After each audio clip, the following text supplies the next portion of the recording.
Assalamualaikum warahmatullahi wabarakatuh. Halo anak-anak, bagaimana kabar kalian? Mudah-mudahan sehat selalu ya. Pada video pembelajaran kali ini, kita akan mempelajari bab 3, yaitu tentang relasi dan fungsi. Kali ini, kita akan membahas tentang relasi. Apa itu relasi? Pengertian dari relasi adalah suatu aturan yang memasangkan anggota-anggota suatu himpunan dengan anggota-anggota himpunan yang lain. Contohnya, jika ada himpunan A yang anggotanya 1, 2, 3, 4, 5 dan himpunan B yang anggotanya 2, 3, 5, dan 7.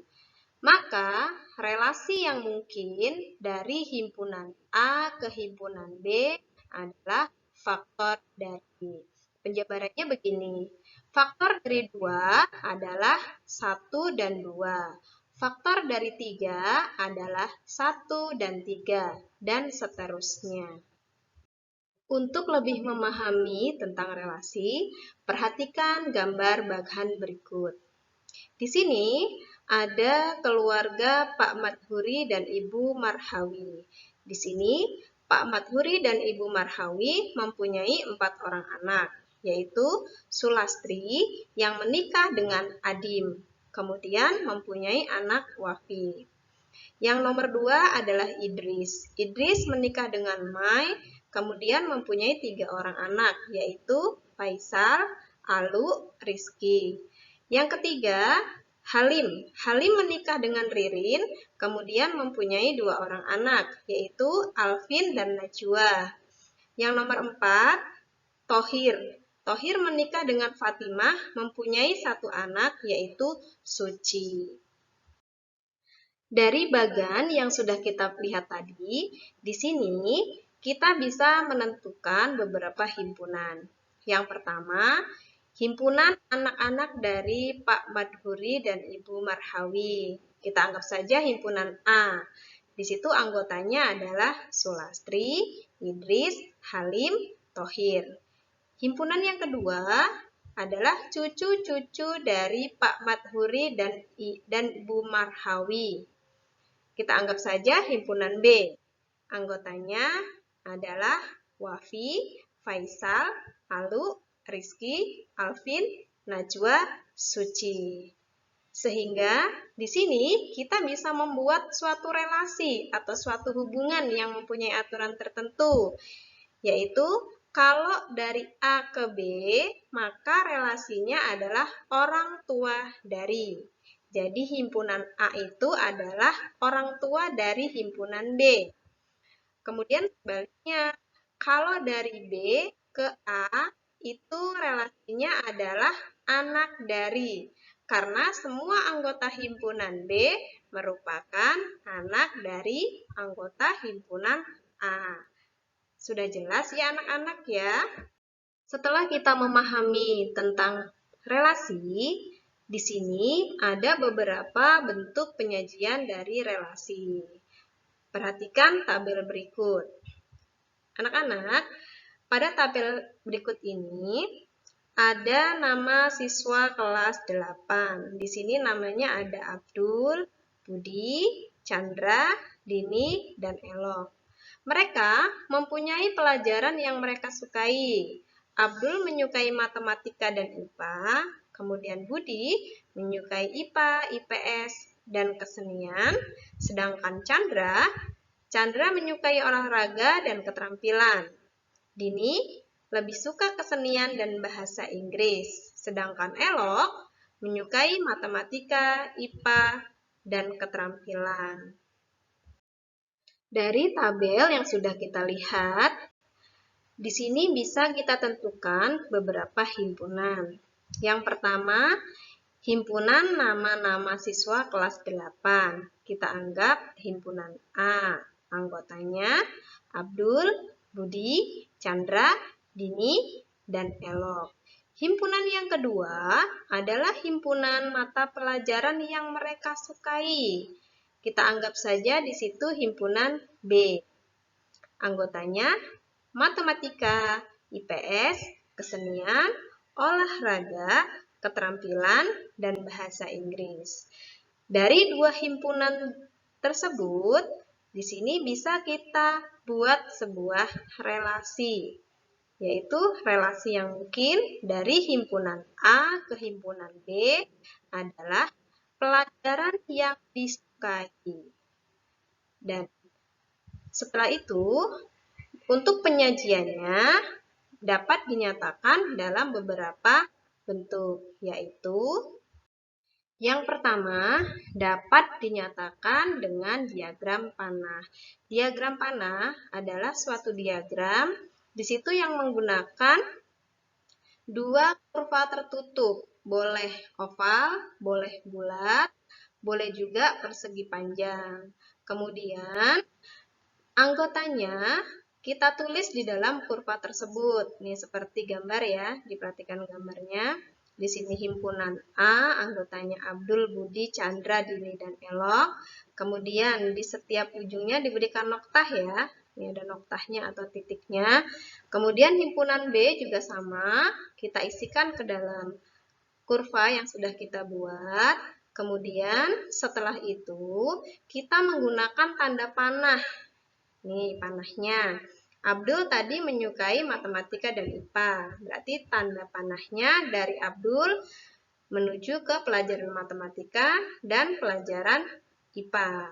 Budi menyukai IPA, IPS, dan kesenian. Maka panahnya juga mengarah ke IPA, IPS, dan kesenian.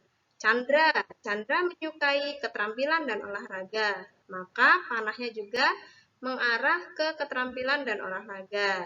Dini menyukai bahasa Inggris dan kesenian, maka panahnya juga ke arah bahasa Inggris dan kesenian.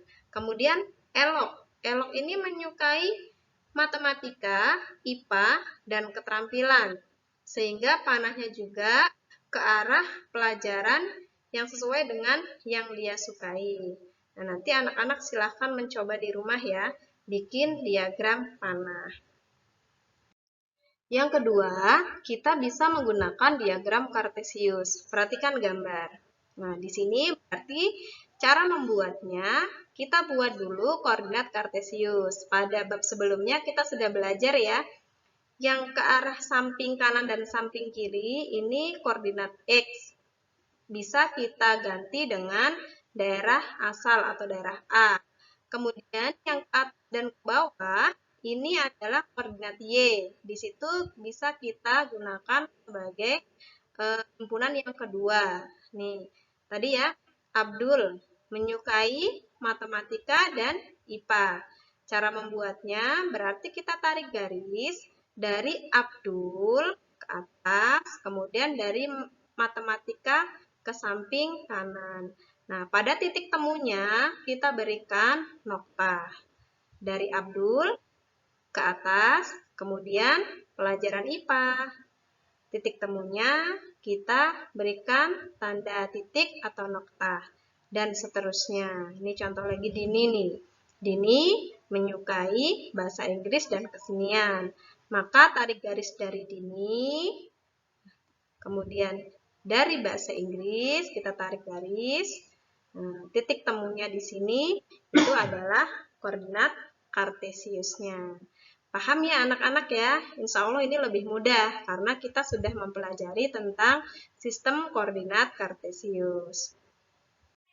Yang ketiga, yaitu himpunan pasangan berurutan. Jadi di sini untuk himpunan pasangan berurutan, kita tinggal memasangkan secara berurut. Nah, contohnya seperti ini tadi. Abdul menyukai matematika dan IPA. Berarti di sini buka kurung Abdul, matematika. Kemudian dikasih koma. Buka kurung lagi Abdul, IPA. Jadi Abdul menyukai matematika. Abdul menyukai IPA. Kemudian Budi tadi menyukai 3 pelajaran ya, IPA, IPS, dan kesenian. Maka himpunan pasangan berurutannya Budi, IPA. Kemudian Budi, IPS. kemudian budi, koma, kesenian.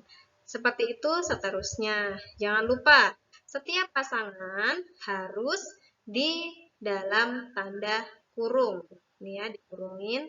Kemudian di awal sekali, jadi setiap pasangan ini semuanya berada di dalam tanda kurung kurawa. Jadi kalau membuat kurung kurawa, buka kurung, satu pasangan, koma, buka kurung, tutup kurung, satu pasangan, dan seterusnya. Gimana anak-anak? Sudah bisa paham tentang penyajian bentuk relasi? Kalau masih ada yang belum memahami, boleh silahkan kalian membaca buku paket yang sudah diberikan. Untuk tugas di minggu ini, yaitu kalian silahkan mengerjakan di buku tugas daring atau buku tulis. Tugasnya yaitu buatlah tabel nama-nama anggota keluarga kalian. Dibikin tabelnya, anggotanya ada siapa saja di rumah, tulis namanya. Dan makanan kesukaan dari masing-masing orang. Seperti contoh tabel yang tadi sudah kita lihat. Jadi satu orang boleh menyukai lebih dari satu makanan ya. Boleh, kalau sukanya 3 ya kalian tulis aja 3.